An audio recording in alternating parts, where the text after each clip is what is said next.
The last light bulb you threw out didn't just burn out. It was built to.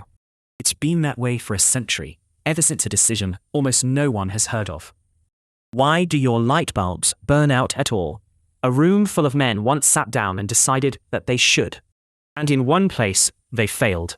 In a California fire station, a single bulb has burned since 1901. Older than sliced bread. Older than television. Still glowing, which should be impossible. To understand why, you have to step inside a locked room in Geneva. In December 1924. Inside sat the heads of the greatest light bulb companies on Earth. Bitter rivals, meeting in secret. They had come to solve a strange and terrible problem. Their product had become too good. Because a bulb that lasts forever is a bulb you only ever sell once. So they agreed to kill it. 1,000 hours of life, and not a minute more. This is the story of how they enforced that number, and the one bulb that refused to obey. To understand that number, go back 20 years to when the light bulb was winning. Engineers were racing to make bulbs last longer, and they were succeeding. The best bulbs were reaching 1,500, 2,000, even 2,500 hours. It was a triumph of engineering, and a catastrophe for the men who sold them. Osram in Germany, Philips in the Netherlands, and General Electric in America, through an international arm that kept its own name clean. So on the 23rd of December, 1924, they signed a secret agreement.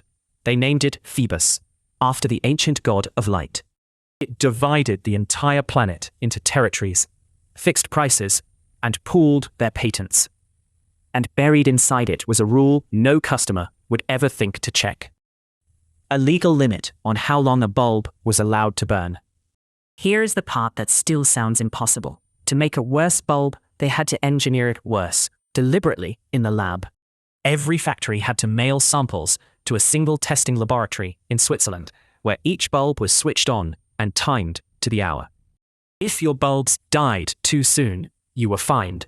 But if your bulbs lasted too long, if they were too good, you were fined even harder. Sit with that. There were companies on this planet being punished for building a light bulb that refused to die. And it worked. In 1926, the average bulb lasted around 1,800 hours. By the mid-1930s, they had quietly cut it to 1,200. This was not a rumor. In their own private letters, one executive warned the others never to slip back into what he called the mire of long-life lamps. And the head of Osram ensured the public that it was all for the customer's benefit. The historian who later read the cartel's files called that the single biggest lie of the whole affair. So it was pure greed. Except the engineers had a defense that is genuinely hard to argue with. And it is the part that made me doubt the whole story. Inside every bulb is a brutal trade-off. Run the filament hotter, and it burns brighter and cheaper to power, but it dies young. Run it cooler, and it lasts for decades, but it barely glows. Which is the real secret of that bulb in California? It has survived for over a century, because it sips the faintest trickle of power. It still burns, because it is almost too dim to read by. So a 1,000-hour bulb instead of an eternal one is not automatically sabotage. It can be a real compromise, brighter light and cheaper bills for buying a little more often.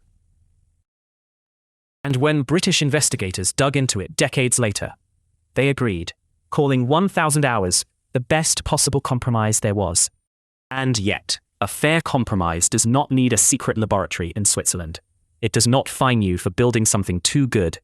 The physics was real, but so was the plan.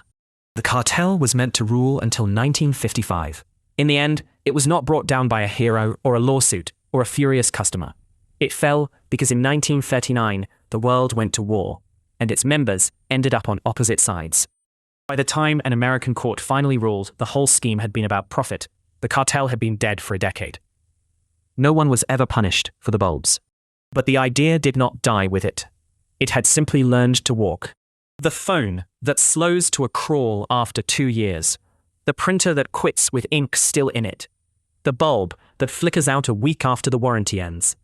Eventually, we gave it a name: planned obsolescence. It was not the first time a product was built to wear out, but as a deliberate, coordinated, worldwide plan. This may be the clearest place it was ever written down.